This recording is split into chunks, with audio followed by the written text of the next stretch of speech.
பின்னது உலகம், அதனால் உழந்தும் உழவே தலை.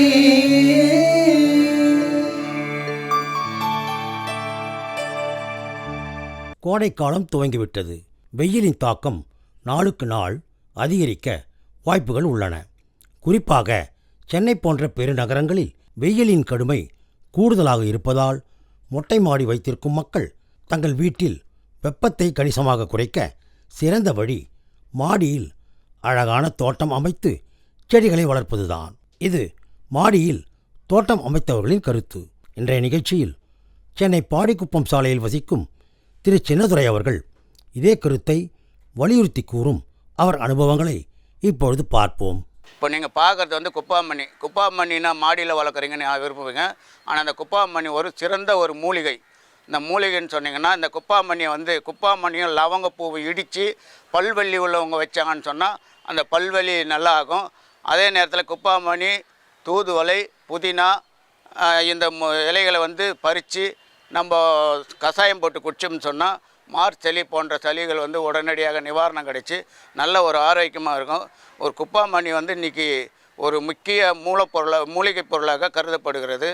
இதை வந்து நீங்கள் பார்த்தீங்கன்னு சொன்னால் விடாதீங்க. இதை வீட்டில் தினந்தோறும் ஏன்னா ஒரு தொட்டியில் வச்சு வளங்க. நல்ல ஒரு மூலிகை பொருளாக இது உங்களுக்கு கிடைக்கும். அதே நேரத்தில் தொண்டை கண்டை கட்டிக்கினா கூட சுண்ணாம்பு கலந்து தொண்டையில் தடவுன்னு சொன்னால் தொண்டையில் இருக்கிற கரகரப்பு, தொண்டை கட்டுதல் போன்ற இதுவெல்லாம் குணமாகும். இது ஒரு சிறந்த ஒரு மூலிகை பொருளாக இப்போது பயன்படுத்தப்படுகிறது. அடுத்து பார்த்திங்கன்னா துவரை பார்த்திங்கன்னா கிராமத்தில் தான் இருக்கும். அநேகமாக வேர்க்கடலை கொள்ளைங்களில் லைனாக போட்டிருப்பாங்க. ஆனால் இது வந்து மலை இது நல்லா ஓரளவுக்கு பார்த்திங்கன்னா ஒரு 1/4 கிலோ அளவுக்கு ஒரு செடி காய்க்கும். இப்போ தான் செடி வளர்ந்து வருது. இது வந்துச்சுன்னா நல்ல ஒரு துவரை கொடுக்கும். இதை நாங்கள் பறித்து அவிச்சு சாப்பிட்ருவோம். உடம்புக்கு நல்லாயிருக்கும், டேஸ்ட்டாகவும் இருக்கும். இது அடுத்து நீங்கள் பார்க்குறது வந்து கொய்யா. இந்த கொய்யா வந்து இன்னும் ஒரு 6 மாதத்தில் காய்க்கும். இது பார்த்தீங்கன்னா மாடியில் வச்சு பயன்படுத்துக்காக இது மாடிக்குன்னு அந்த அக்ரிகல்ச்சரில் விற்கிறாங்க. இதை வாங்கின்னு வந்து நாங்கள் நடத்துருக்கிறோம். இன்னும் ஒரு 6 மாதத்தில் பார்த்தீங்கன்னா நல்ல ஒரு நாட்டு கொய்யா பழம் கிடைக்கும்.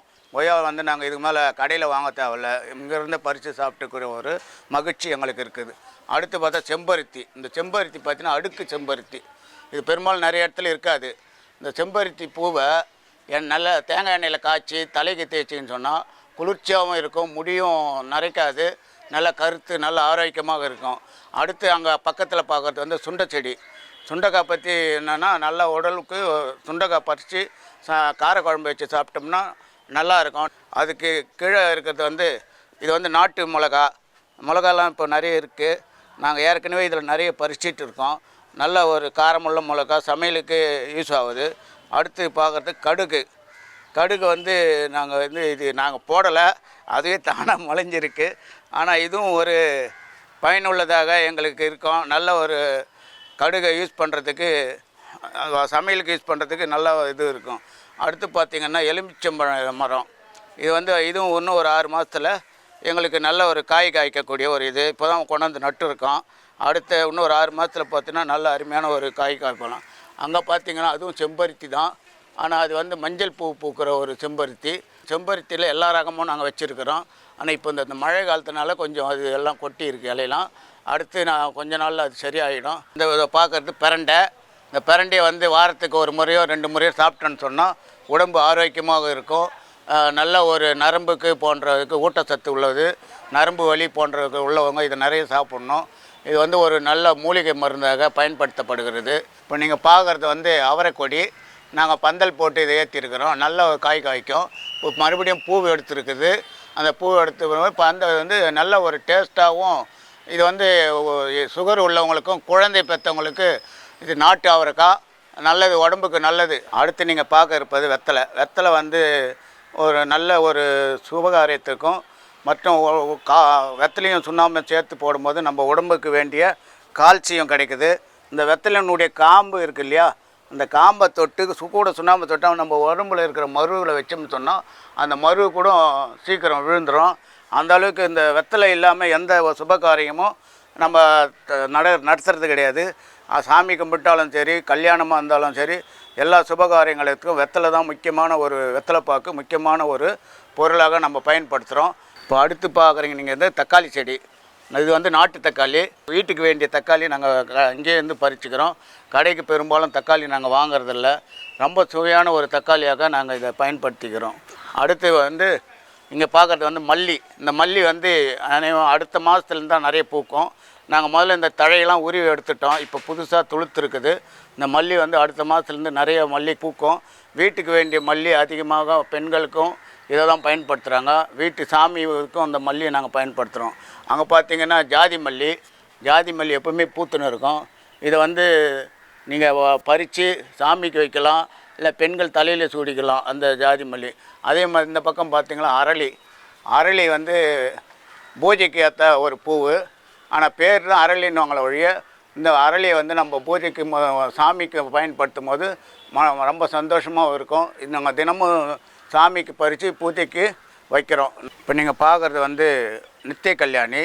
இதை பெரும்பாலும் பார்த்தீங்கன்னா நம்ம சுருக்காட்டில் தான் நிறைய இருக்கும். அதனால் இதுக்கு வந்து சுருக்காட்டு மல்லின்னு ஒரு பேர் உண்டு. இந்த நித்திய கல்யாணி வந்து இப்போ வந்து நம்ம நாட்டில் வந்து பயிர் செய்து அதை வெளிநாட்டுக்கு தயார் பண்ணி அங்கேருந்து மருந்து தயாரித்து நம்ம கொடுக்குறோம். ஆனால் நம்ம நாட்டில் இது வந்து பயன்படுத்துறதில்ல. ஆனால் இந்த பூ வந்து ஒரு நாளைக்கு 4 பூ எதுவும் சாப்பிட்டேன்னு சொன்னிங்கன்னா சுகரை கட்டுப்படுத்தும். கேன்சர் உள்ளவங்களுக்கு இது நல்ல நிவாரணம் கிடைக்கும். அதே மாதிரி பூ, இந்த இலை, அதனுடைய வேறு அத்தனையுமே ஒரு மூலிகை பொருளாக இது பயன்படுத்தப்படுகிறது. ரெண்டாவது வீட்டுங்களில் இது வந்து ஒரு வாஸ்து செடியாகவும் பயன்படுத்தப்படுகிறது. இந்த நித்திய கல்யாணி வந்து இல்லாத வீடு இருக்கக்கூடாது. எல்லோரும் இது மாதிரி எங்ககிட்ட வந்து கேட்டாங்கன்னா கூட இந்த மாதிரி செடியை நாங்கள் கொடுப்போம். அதை வந்து நீங்கள் பயன்படுத்திக்கலாம். நித்திய கல்யாணி வந்து ஒரு முக்கியமான ஒரு மூலிகை பொருளாக பயன்படுத்தப்படுகிறது.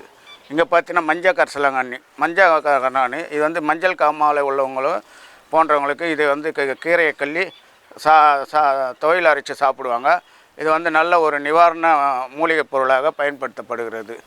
அடுத்து பார்த்திங்கன்னா இது வந்து கற்றாய் வந்து இன்றைக்கி ஒரு வியாபார பொருளாகவும் பயன்படுத்தப்படுகிறது. இதை வந்து பார்த்திங்கன்னா பார்க்கு மற்ற எல்லா இடத்துலையும் ஜூஸ் செய்து விற்கிறாங்க. இது வந்து உடல் குளிர்ச்சியை ஏற்படுத்தி கொடுக்குது. இது உள்ளே இருக்கிற அந்த நுங்கு மாதிரி ஒரு மூலிகை பொருள் இருக்குது. அதை எடுத்து நீங்கள் நெருப்பு பயிராச்சுன்னா கூட அது மேலே தடவினீங்கன்னா குணமாயிடும். அந்த நுங்கு மாதிரி இருக்கிறது தான் அதை மிஷினில் போட்டு அடித்து கூட மோர் கலந்து சாப்பிட்டோம்னு சொன்னால் உடல் சூட்டை குறைக்கும். சுகர் உள்ளவங்களுக்கு இது வந்து ஒரு நல்ல மூலிகை பொருளாக பயன்படுத்தப்படுது. இப்போ நான் மாடி தோட்டம் வைக்கிறதுக்கு ஏற்பாடு பண்ணும்போது இது எப்படி என்னென்ன பொருள்களை நம்ம பயன்படுத்தலான்றத தோட்டக்கலை அக்ரிகல்ச்சரில் சென்று அவங்கக்கிட்ட அந்த தேங்காய் நார் பை இது கொடுத்தாங்க. குரோ பேக் தராங்க. அந்த குரோ பேக்கில் வந்து நாங்கள் எருவும் கலந்து மண்ணும் கொஞ்சம் கலக்கணும். ஏன்னா வெறும் தேங்காய் நாரில் வந்து மண் சத்து இல்லாத இருக்கலாம். அதனால் அதில் மண்ணும் கலந்து எருவும் கலந்து மாட்டு சாணி, ஆட்டு சாணி போன்றதும் மண்புழு போன்ற உரங்களை நாங்கள் இதில் கலந்து அந்த செடிகளை நாங்கள் பயன்படுத்துகிறோம். ரெண்டாவது பார்த்திங்கன்னா இந்த பூச்சி தொந்தரவு, அதாவது செடின்னு வச்சாவே கண்டிப்பாக பூச்சி வர்றது. இப்போ இந்த வெள்ளை பூச்சி வந்து படியும், அதை மாவு பூச்சின்னு சொல்லுவாங்க. அந்த மாவு பூச்சிக்கு என்ன செய்கிறோன்னு சொன்னால் பச்சை தண்ணி எடுத்து அந்த செடிங்களில் அடித்தோம்னு சொன்னால் அந்த வெள்ளைப்பூச்சி வந்து கீழே கொட்டிடும். அதுக்கப்புறம் அந்த வெள்ளைப்பூச்சி வராது. இன்னொரு நோய் தடுப்பு மருந்து என்னன்னு சொன்னால் பச்சை பங்கக்காய், இஞ்சி இதை நல்லா சம பங்கு எடுத்துக்கிட்டு நல்லா மிக்சியில் போட்டு அரைச்சி நல்லா வடிகட்டி அதை செடிங்களுக்கு அடித்தோம்னு சொன்னால் அந்த எந்த ஒரு பூச்சிங்களும் செடியை அண்டாமல் இருக்கும். அதே மாதிரி எறும்பு பவுடர் போட்டோம்னா இந்த எறும்புகள்லாம் வறந்து செடிங்களை இதுவாக பண்ணுறதுக்காக அது அக்ரிகல்ச்சர்லேருந்து பவுடர் தராங்க. அந்த பவுடர் நாங்கள் போடும்போது எறும்பு தொல்லை இல்லாமல் செடிங்க நல்லா ஆரோக்கியமாக வருது. செடிகள் வந்து வேறு பூச்சி இந்த மாதிரி வரும்போது அதுக்கேற்ற ஒரு அக்ரிகல்ச்சர் மருந்து கொடுக்குறாங்க.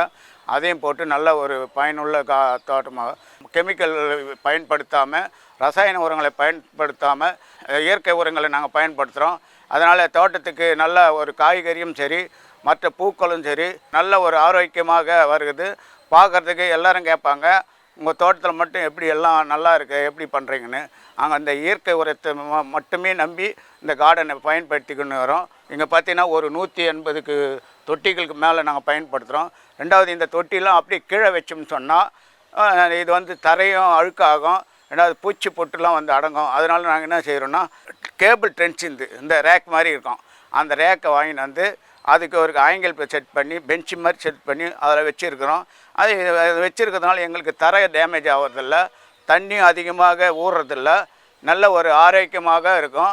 வெய்ய காலத்தில் வந்து சூரிய ஒளி அதிகமாக செடிகளை தாக்கிடக்கூடாது என்பதற்காக இந்த க்ரீன் துணி போட்டிருக்கோம். அதனால் இந்த வெயிலுடைய தாக்கமும் மழையினுடைய வேகத்தையும் கட்டுப்படுத்துறதுக்கு இந்த வலை அதிகமாக யூஸ் ஆகுது. சம்மர் காலத்தில் வெயிலும் கட்டுப்படுத்துது. கார்டன் வச்சுருக்கிறதுனால தான் அந்த வீடும் நல்லா குளிர்ச்சியாக இருக்குது. வெப்பமும் இல்லாமல் நல்லா இதுவாக இருக்குது. பாருங்க, ஒரு நாளைக்கு ரெண்டு மணி நேரம் அந்த டைம் தேவைப்படுகிறது. நான் ஒவ்வொரு நாளும் அந்த செடிங்களுக்கு என்ன செய்யலாம் எது போகலான்னு சிந்தனையோடு செய்து அந்தந்த மருந்துகளை கலந்து டைம் பிரகாரம் அடிக்கிறதுனால ஒரு நல்ல ஒரு ஆரோக்கியமான செடிங்களை பார்த்தீங்கன்னா நல்லாயிருக்கும். அதே நேரத்தில் அதனுடைய பயணங்களை வந்து நாங்கள் நிறைய அனுபவிக்கிறோம். எனக்கு வந்து 62 வயசு ஆகுது.